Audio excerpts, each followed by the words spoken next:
मतलब जी आप 2-3 शिक्षक हैं अलग-अलग जगह से। ये कह रहे हैं कि महाराज जी दीपक जी कह रहे हैं कि गाँव एक छोटे से गाँव में शिक्षक हैं, बट महाराज जी बच्चों के संस्कार और भक्ति का उनको प्रेरणा दे सकें, इसके लिए हमें क्या करना होगा? क्योंकि एक शिक्षक ही है जो एक स्कूली शिक्षा के साथ-साथ बच्चों का मार्गदर्शन भी कर सकता है ताकि वो सत्कर्मी और संस्कारी भी हो। हाँ, आधुनिक शिक्षा के साथ साथ आध्यात्मिक शिक्षा अब बड़ी दुर्लभ हो गई है, क्योंकि बच्चे सुनना नहीं चाहते, बच्चे मानना नहीं चाहते।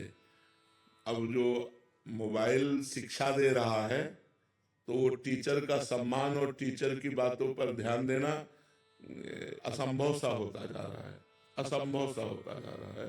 तो हमें लगता है कि अगर हम बच्चों को प्यार से, जो समझना चाहे, जो ना समझना चाहे उनकी बात तो अलग है, जो समझना चाहे तो बड़े महापुरुषों के चरित्र सुनाने चाहिए। जैसे जो बड़े बड़े संत महापुरुष हुए हैं, जो हमारे भारत को अपने प्राण बलिदान कर दिए हैं, ऐसे जो समर्पित शहीद हुए हैं राष्ट्र सेवा में, तो ऐसे महापुरुषों के चरित्र सुनाने से उनके संस्कार अच्छे बनते हैं। और ब्रह्मचर्य, व्यायाम, भोजन और नमस्कार ये जरूर होना चाहिए। अपने बड़ों को नमस्कार करना, पूज्य जनों के चरण छूना, ब्रह्मचर्य से रहना और भोजन पवित्र पाना और व्यायाम करना। अगर ये आ जाए तो आध्यात्मिकता उनमें आने लगेगी। और 5 मिनट ही सही, अगर नाम जप की प्रेरणा मिले कि 5 मिनट ही सही।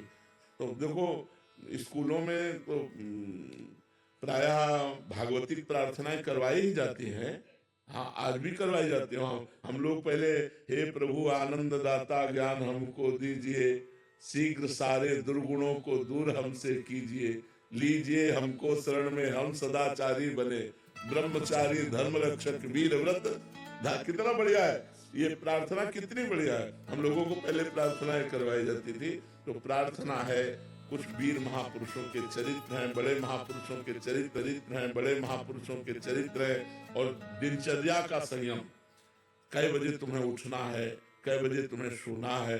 अब ये मोबाइल ऐसा हो गया है कि बच्चे अधिक समय मोबाइल में रात्रि में व्यतीत करते हैं और दिन में सुबह तक, सूर्योदय तक सोते हैं। तो कोई उनकी मांगलिक दिनचर्या प्रातः काल वाली हो ही नहीं पाती है।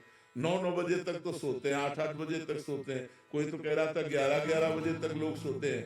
अब क्या है, जीवन ही व्यर्थ हो रहा है। जब ब्रह्म मुहूर्त में उठना नहीं है तो जीवन ही। ऐसे ही भक्ति रस में डूबने के लिए चैनल को सब्सक्राइब करें। राधे राधे।